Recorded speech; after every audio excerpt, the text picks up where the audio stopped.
Good evening, cousins, and welcome to another episode of the Shattersong LARP Diaries. Today, we're going to be talking about the Urdrevan, or the Urdrevan, and as you can clearly see, I don't know what the pronunciation of the nation is. But what I do know is that we're going to be having a look at their background, so how the people operate, some of their cultural trappings. We're going to be looking at some of the names as well, and that's not something I'd usually look at for like the naming conventions for a people, but this actually took me by surprise. And then we're going to be looking at the look and feel page, and I appreciate this is a .mp3 format, and you will not be seeing what I see, but I'm going to try and describe as much as possible the kind of vibe and look we're getting from the materials, the armor, and there's lots of pop culture references in there, so hopefully it'll build up a nice, strong image in your mind. But first, why Urdrevan first? Blunt answer, I'm going to be playing it, I think. It's this and Portavus appeal to me most, and the only reason that Portavus appeals most is because some of my mates are going to be doing it as well. But if Menhirs fate is what I believe it to be, I talked about it on, I think it was the overview episode, or maybe the rules episode, not sure, but it does feel to be a lot more PvE than PvP, so intonation, operation and groups, I think they'll be a lot more prevalent than other games that have more delineation between their nations. So yeah, Urdrevan is like a strong first with Portavus, or part of Portavus, or however you say it, coming in second. So let's kick off with the essence of the Urdrevan people.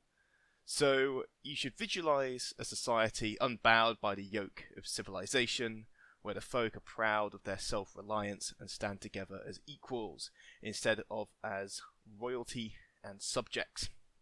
Imagine a world where massive beasts like mammoths, saber-toothed cats, direwolves, and even dinosaurs are part of daily life. The Urdrevan draw their strength and inspiration from these great creatures, emulating their power and mastery of the environment. So we're going for more nomad vibes, which I absolutely love. I think it translates really well into LARP kit, and it means you can throw things together that you've made yourself / charity shop raided, and it will look solid. And you can get a bunch of faux fur, smack it on pretty much anywhere, and you're done. Also, really cool animal backgrounds, so those are like you can 3D print a bunch of special skulls, and dinosaurs. Need I say more? Social dynamics. The Urdrevan are nomads, constantly moving through their territories to avoid exhausting any single area. They are exceptional hunters, herders, traders, and foragers, known for their valour, wisdom, and generosity. Their society is made up of independent bands with no centralised rule.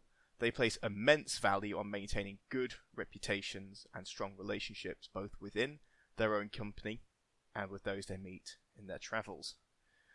So I think this is going to suit a LARP really well, where there's, I think there's other nations within Menhirs and other games as well, where there's clearly like a leader, and competing for that leadership position is fun, and it is. I think having that kind of game is awesome, and there is a maybe not the best way to put it, but a categoric winner of that LARP. You know, you win by being in charge, that kind of thing, or win by getting to the top of that particular part of the game. But in this, I think this is going to be a lot more open.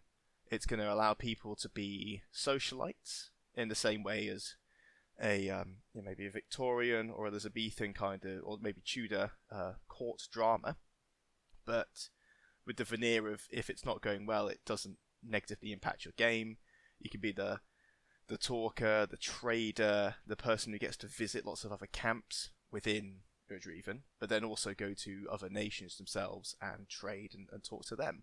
And I think any mechanic or any kind of role-playing injection that revolves around intrapersonal conversations, chatting to people and saying hello to people, I think that just adds so much to a game. So seeing this of good traders, herders and foragers, we're going out and finding stuff, bringing it back, trading and talking to people, it's really important to us to have good relationships and be friendly. We're literally like stockbrokers and the like. We're talking, changing people's money with other people's stuff, and then getting to link those two together. Valor, wisdom, and generosity. Wisdom is fine for me. You've got mages, you're hunting literal dinosaurs. You need to be wise. Generosity, I think that really helps a nomad community where if someone doesn't have X or Y, then it's a major problem. It's not like you can go to the shops and buy another one. You need people to help you out. Valor, though, is interesting. I can understand the idea of them being, brave warriors. They're going up against dinosaurs again. You've got to be brave for that, or a little bit foolhardy. But valor, let's actually valor definition. So my point about this is going to be that I would describe valor usually as coming along with something like chivalry, but it's defined as courage and boldness, as in battle or bravery. Okay, you know what? I'm wrong. It is the right word for it. Courage and boldness. So taking on the dinosaur, very much valor-pilled. Alright. So the player experience. As a player in the Urdrevan nation, you will be part of a close-knit, family-like band that values storytelling, song, and oral history. Generosity is key, with gift-giving being a common practice. You'll experience a society on the brink of potential unification, where your actions and alliances can shape the future. Expect to live a life of adventure, constantly on the move, and deeply connected to the natural world and its formidable creatures. So, storytelling and song, we all know what that's like. Navarre, Empire, I'm looking at you. I think that's really, really cool for a nation, as a mechanic for people to socialise and enjoy a LARP. Great, no notes there. Gift giving, I think that's really cute. The idea of maybe having like a handful of little trinkets like rings or charms that you meet someone on the field and then you have a decent conversation, you come away liking each other and you go, you know what mate, here you go, have this little rabbit's foot or have this little bit of antler on the necklace. Here's my gift to you to mark you as a friend even. I think that's a really cool bit of social flavour. The only thing I don't like here is the society on the brink of potential unification. That to me, it feels a little bit railroady. And what I mean by that is, my reading of that is that this is very much an option in play, potentially unify, right? But we haven't got, there's only been a few paragraphs so far, but they've all talked about how we're separate groups, we're not interlinked, we have relationships, but there is no central authority. But then this line on the brink of potential unification implies is that we're going to need some kind of authority and a competition for it. And I think that would be really cool. I think a cool piece of game.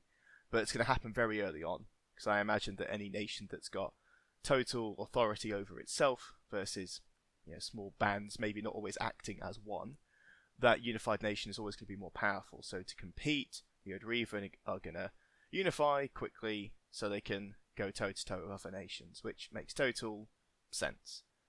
But I don't like the option of it sort of being shown here, and I feel very strongly led towards wanting that unification. I'm sure there'll be a faction that don't want unification, and they'll stick to their culture and their brief, and I think if that happens, I'm probably going to be on that side of the fence. But I imagine that, knowing LARPers, they're going to see this and go, right, that's an objective, let's speedrun it. And they'll speedrun it in a couple of events. We'll see what happens. Not sure about it, to be honest. But living a life of adventure, constantly on the move, and deeply connected to the natural world. To take this a little bit further, I think that the big win here is actually the campsite. I think there's going to be lots of sleeping rolls, little like backpack tents that you can carry. The idea of bringing everything you need on your own two shoulders and seeing some of those camps prop up rather than full tents. Of course there'll be full tents and they'll say, oh, my dinosaur carried it here. That's fine, that's totally within. But the idea of seeing people who really are sort of Lord of the Rings kind of walkers, that is going to be awesome. Okay, next up, what the Urdrevan people are not. So they're not the First Nation analogues. The Urdrevan do not have personal relationships with spirit animals, and their emblems are about social and dynamic alliances. They are also not illiterate savages or cannibals. The Urdrevan are a sophisticated and organised people, yet nomadic and disparate, with their own rich traditions and knowledge systems. They are also not shapeshifters or beast people. The Urdrevan are fully human, although they live closely with and draw inspiration from their revered beasts. So, I think that's nothing surprising there. You don't eat each other. There's no sort of OC crossovers, and none of us are yiffing. All right, look and feel. The Urdrevan are a people often on the move, so practicality goes hand in hand with style for them. They value well-made items and take good care of them, as materials can sometimes be scarce. Inspiration has been taken from real-world sources, such as the ancient Scythians, the Mongol Empire, Rus warriors, and media inspired by them, especially the fantasy barbarian trope, like Conan the Barbarian, for example. Clothing is often made from materials that they have to hand, so leather and fur from their pack animals or their prey, with feathers, antlers, and other tokens used as decoration. Other fabrics are often undyed or in natural colours such as browns, beiges, soft greens and blues, and decorated with painted motifs. Most of these motifs are images of the animals that are most important to their group in a Celtic knotwork style, and a key element is the constellations that they navigate by. The stars in particular are a location of importance, and they are recorded and painted onto clothing as remembrance and celebration of the travel they have taken part in. So it's pretty much like a spring break 2025, and you've got a bunch of constellations on your cloak. You can know where to find a good spot to have a campfire. That's pretty cool. The Urdrevan prefer clothing that is well fitted and gives them some flair, because personal reputation is important, and some of the finest tailors in the world travel with Urdrevan convoys. Mongolian-style wrap coats and doublets and jerkins with a more historical European flavour will work well, and elements like chunky hero belts or layered war skirts, often used in orc costumes, can pull together an Urdrevan outfit. Note that you should be using ethically sourced fur for this, in keeping with UK law. Second-hand leather and fur can often be found in charity shops, and imitation animal materials are also widely available. Okay, so I'm getting a mashup between Navarre and Varushka here. You've got the nomadic style of Navarre with literally stongs, storytelling. I know they're not Celtic knotwork, but there's Celtic knotwork themes here, so art on your clothes is a big deal. But then the rest of it is strong Varushkan vibes of having the wisdom to be careful of the monsters on the road. With the Urdrevan, it's the wisdom to be careful of the literal fucking dinosaurs on the roads and lands around you. The inspirations, though, I think the actual physical look is leaning heavily towards that Varushkan side of the equation. You've got ancient Scythians, Mongols, Rus warriors, Conan the Barbarian. I think we are going to be seeing lots of browns and beiges. They've put soft greens and blues because I think because the whole point of Menhirs' Fate is about colour, and the colours for different nations are very important. But Urdrevan feels like brown, and having a bit of green and blue in there will make it a bit brighter than perhaps like a brown or black clad orc or a cultist or whatever we end up fighting. But I think a lot of our base layers are going to be quite drab. But then the colour's going to pop from the decoration that gets painted onto it, and all of the motifs and the jewellery that we wear as well. Overall, I'm loving the look. I think it's a more down-to-earth, barbarian-esque Navarre take in terms of its mobility and survival off the land, and with maybe the excuse to put in some extra decoration on your clothes as well. I'm a big fan, and I think constellations on the image they've got on their actual wiki, which is where all of this is from, of course. They've got silvery lines between the constellations marked on their war skirt, and I think having those dark colours, those dark browns and beiges, right, contrasted with a very pale silver or white, that's going to look really cool on an outfit. So naming conventions, however, surprised me. With all of inspirations, they actually come from Anglo-Saxon mythology, Old English, or fantasy barbarian style names such as Hrothgar, Wulfstan, Oswine, Leofric, Godiva, Hengist, Larkin, Grimhild, Felvorn, and other such names. So the Anglo-Saxon angle encourages more emphasis on the classic fantasy elements and wants to stay away from First Nation names, which is probably 90% of the reason. Many of the characters that define this genre have short two-syllable names like Conan, Korgoth, Thundar, Farford, Grognak, Sonya, Holga, Kilgore, and these take elements of Anglo-Saxon or Germanic names where both syllables mean something specific and can be put together in an ad hoc way with other elements. So Oswine, Osberg, Osfric, Osric, Oshild.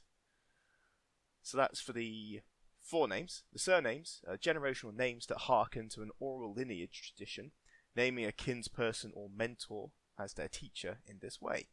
This does not need to be a parent, and is much more likely to refer to the person who taught the character the most in life. So, for example, Oswine Hengenstaldir, Leofric Thelvornskin, or Hrothgar Larkinson. So, wasn't expecting that for the Varushka Navarre vibe, but yeah, we've got some Viking-y Old English kind of names, which I think is pretty cool. Like the idea of having a brawny barbarian come up to you like draped in brown and beige colours, lots of fur, huge ass sword, and they go, "Yes, I've got a pet Velociraptor. Would you like to see it?" kind of vibe. That's pretty fucking cool. The final part is the look and feel page itself. So obviously this is visual. Much easier to just describe it with a picture. However, MP3 has its limitations. So let's just talk about some of the materials. The Urdrevan are a people who barely needed to change their life for 1,000 years. They're nomads and the central force of trade in the Commonwealth between Hammerplatz and Portavus. They live by the road and alongside the gigantic beasts they turn and herd there. So they're often on the move and they value well-made items that last. So the kind of materials we're looking at is leather, fur, feathers, antlers, tokens of decoration, which could be anything, and like we've already said, natural colours like browns, beiges, soft greens, and blues. So the sturdy kind of leathers we're looking for, so you're looking for that classic 3mm veg tan for maybe armour pieces incorporated into your kit. You've got suedes, canvas, furs, feathers they've talked about as well. Looking at the images, like I said a little bit earlier, the contrast of having white painted motifs on a brown, like a dark brown background, looks really striking. That looks fantastic. Lots of trim here with sort of pale fur colours against the dark background. A little bit of chainmail and woven armour, but not silvered chainmail. It's either darkened or even rusty in this from one of these photos, keeping that overall drab look. The kind of theme you're looking for is a travelling trader, strongholds and settlements, beast herders, beast riders, megafauna, nomads. This nation is heavily inspired by barbarian fantasy tropes. So I think the idea of living on the road permanently, whilst it's said there are people on the move, they've never said that they live in an isolated way. So this word stronghold and settlement, they'll have small towns, and I'm sure they must have some kind of equivalent of a city, which might imply that they've got a better logistic train, access to things like chainmail and the like. So those warriors that perhaps stay more in those populated areas might have better quality kit versus someone who's out in the wilderness with just a bow and a pair of eyes. The Urdrevan's people's clothing is almost entirely created from the world within they survive. So they can craft beautiful items for themselves and their kin, and they actually follow the migration patterns of particular animals, so ostriches, mountain lions, aurochs, and the like, and only rarely get to see the sites of settlements larger than the hostelry. Okay, so I was wrong. So they've got some settlements, but they're small. They're not wild or feral, however. Their society is complex, and most bands spend a week in Hammersplatz as part of their annual ranging. Okay, that's cool. That hasn't been mentioned yet. So you'll spend weeks in a town, so there we go, we can get good gear. Having their animals sheared or tended in those towns, selling regents, harvested from their vast lands, and picking up items that are more difficult to find or fix in the rolling plains. Clothing is practical but characterful. Layers can be built up to deal with varying weather conditions and climates. And leathers, feathers, chitin, claws, shedding scales, wool, cotton, flax. It's all fine. Yep, we talk about decoration again with constellations. That's been covered before. Fur mantles, often made from furs harvested from the beasts, are a common item. That's cool. Worn for both warmth and to create an imposing figure that speaks to the skill of the wearer. So we've got some really cool images by Katie Clark here. We've got a more like a light build, which is a very dark blue jerkin, or maybe like a long tunic. Some palish bluey grey hand wraps with a so let's call it like a Night's Watch crossed cloak, but in brown rather than black, and some furry boots and a hero belt, and a little scarf around her neck and some jewellery. And the blue tunic on the hems has got some white detailing, so that looks lovely. Next up, we've got like a medium build, so we've got a beige leggings and long tunic, but then over the top maybe a suede dress or suede coat, with a bit of a war belt and another belt hanging with a variety of tooth. I think I see a couple of tooths, some feathers and the like to mark their kills. And again, furry boots seem to be a good theme. And then when we get into the heavy, so the warrior style, we've got a fur mantle over the top of some lamella scale. Some of it's leather, some of it's metal. There's some van braces marked with a wolf's face, and sort of baggy roos pants with some greaves in there as well. And then a layer of chainmail underneath all of that. So you've got a heavily armoured warrior still, and that feels very Roos inspired for their heavies. From the that's exactly what I thought was going to be. So we've got Conan the Barbarian as like the literal pictures for inspiration. Xena, I think warrior princess, a little bit before my time, but that kind of vibe. You've got the Dothraki from Game of Thrones. You've also got the wildlings from Game of Thrones as well. So I think more than anything, it's going to be fur mantles that really identify the Urdrevan. And looking at the ancient Scythians they've got, and the Anglo-Saxons. Chainmail seems absolutely fine. Bows are pretty cool. Tighter leggings with baggier tops. Got some cool ass helmets. More fur mantles. Hoods and long coats. Yeah, cool. Headwear is just going to be hoods, fur lining, classic Varushkan hats, leather helmets, all of which are brown, beige, or other sort of drab colours. Okay. They've also, which I really like for this, got a key costume items, and this is like the one piece of you should have at least one of these things on your costume, which I think is a really cool rule for a game. You've got inspiration at Empire, for example, and a colour palette, but there's no rule saying if you don't do this, then you're not on the nation. And this is said this you should aim to incorporate at least one of these. So it's as close as you can get to a concrete rule without fully mandating it. But you've got a couple of these things to include on your clothes. So the first of all is war skirts. So lovely leather chain ones. Oh yeah, some of these look fantastic. Even a cloth one. There's a lovely dark red here over some leggings. That looks great. Bits of chain, scale mail, rags in there. That's cool. Part 2 is animal and constellation artwork. So there's some constellations marked on someone's belt. There's some actual paintings onto some clothes. There's symbols of ravens, geese and deer that could realistically go anywhere, whether it's embossed on leather or just painted with some white poster paint. Up to you. Armour. So armour is not essential. I think we're switching back to... Well, actually, does this count? Or is that a separate section? It is a separate section. Cool. So you've got two key things, which is animal and constellation artwork, and war skirts. Very popular. Alright, armour for the Urdrevan. So armour amongst the Urdrevan people is piecemeal, usually collected over time and often homemade. A wide variety of fantasy styles are appropriate, especially ones that use polyurethane, stamped leather, or faux leather to mimic the hides of extinct animals that are among those megafauna that roam the land. Some in light, things like gambesons, akatans and armoured jackets are great, but in neutral colours rather than black. Leathers are worn extensively of clothing and armour. What a surprise. We've got some lovely pieces demonstrated here. Asymmetric shoulder armour looks good. Woven leather armour looks good. There's not too much talk about.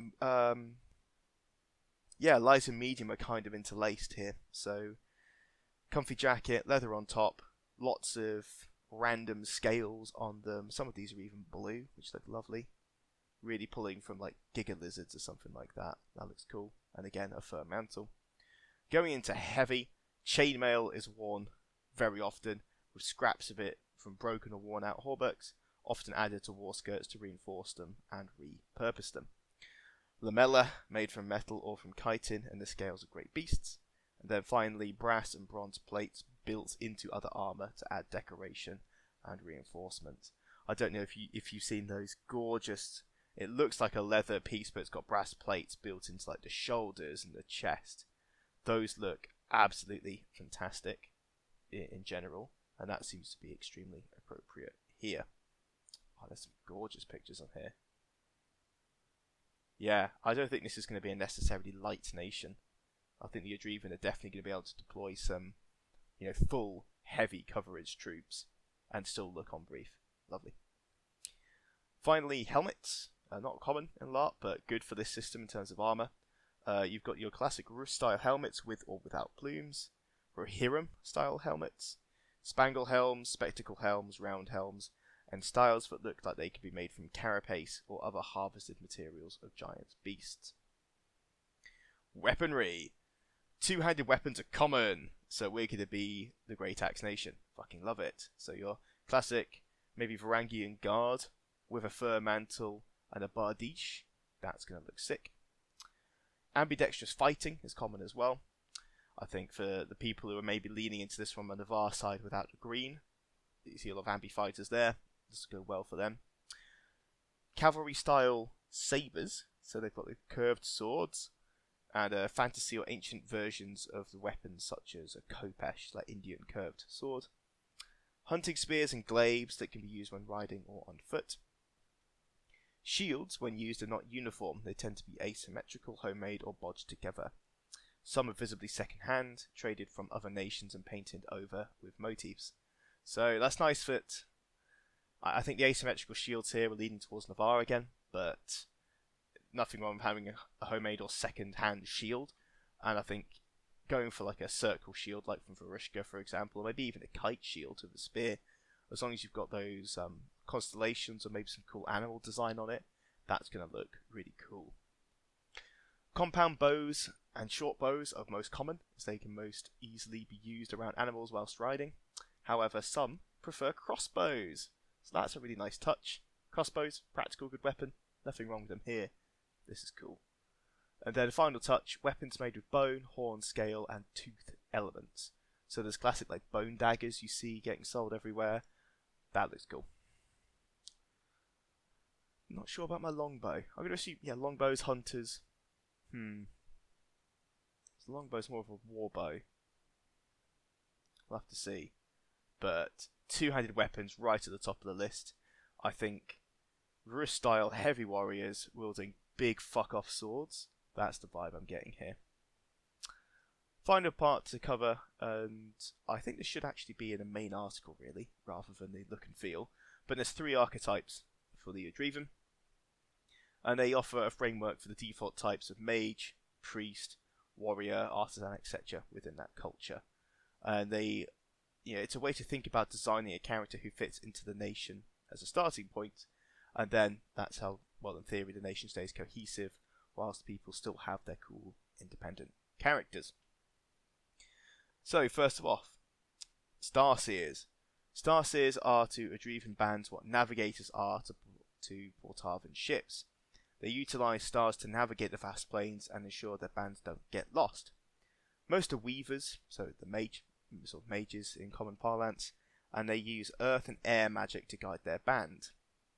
Starseers spend time thinking and divining, sitting still whilst others may be active around them. They often wear large coats, embroidered or painted with constellations, blah blah blah, same as the kit brief.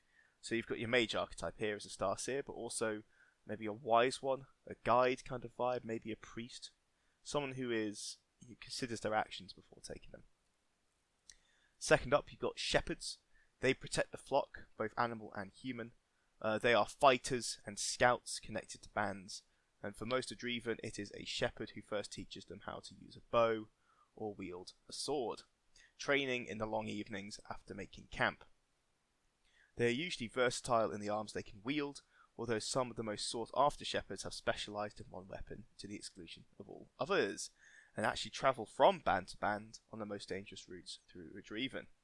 So if you want to be a weapons instructor, you've actually got a perfect example here, and you can show up at camps both within and without of the Urdrevan one when we actually get to E1 and teach people. That's really cool. I actually really like that as a mechanic. And whilst it's not explicitly stated you're a mercenary, this gives a reason for groups of scouts to go around and offer their services for, I quote, the most dangerous routes. So if we're going somewhere dangerous with the actual Menhir, then yeah, we could get some merc and scouts and the like. That's pretty cool. Shepherds, as a note here, are usually lightly armoured and ready to take action in defence of their people. They are most likely to wear mantles that blend them in with the beasts they protect, giving them some camouflage from those watching from afar. That's cool. So if you're hiding a load of sheep mantle on top of you, and a good sheep impression. I am not barring on this episode. And then finally, the Dreven. So the Dreven within Urdrevan. They are professional oh, there we go, I'll shut up. They are the professional mercenaries. Known as Dreven, they have plenty of dealings with folk from other nations, are often obliged to pick a side in their disputes if they want to earn coin. In centuries past, these warriors were once all that was known of the Urdrevan people to outsiders, raiding nearby nations on the backs of their beasts. While they rarely attack their allies in this age, Dreven are nonetheless a fearsome force to come up against in battle, fighting in bands for money or under contract for more long-term jobs. Dreven are usually heavy fighters. They celebrate surviving each day and honour fallen comrades by incorporating pieces of their war skirts and trinkets into their own, building up over time a tapestry of victories and losses that tell their story. Cool.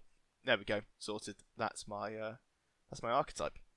I think that's taking heavily from Wagon Raiders and Varushka, which is an awesome archetype. Going heavy, making money, enjoying socialising, reasons to go and talk to other people in the camp.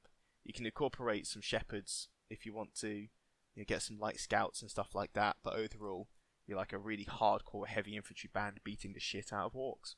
What's not to love? Alright then. They've actually, this look and feel article, more extensive than the actual coronation brief. But some of this is just talking about base layers, so just to quickly touch on it to finish. There's an emphasis on homemade animal-derived items, layered and asymmetrical in styling. Neutral base colours, as we discussed. Simple baggy trousers or leggings. Leg wraps or fur-trimmed boots are pretty good. A mid-layer, perhaps sturdy linen, canvas or calico. Perhaps faux suede. Suede? Suede. Goodness gracious, I'm tired. Perhaps faux suede. Or you cover yourself in suede, who gives a fuck? Or repurposed sheepskin coats, painted with constellations and animal sigils. A war skirt, orc style, big thumbs up.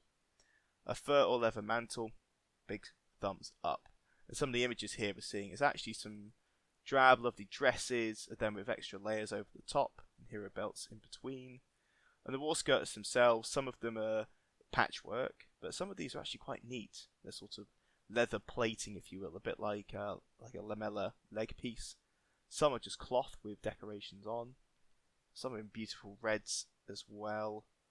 We've got more hero belts.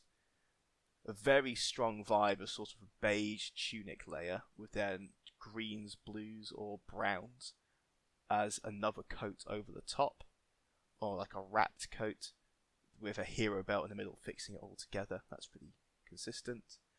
We've got a picture here of someone with a longbow, so I feel like I've ticked off my longbow fear. Yeah, fur mantles again. Yeah, you know what, I'm seeing a strong push towards beige underlayers that poke out underneath other layers of brown with a fur mantle. And Chow stuff.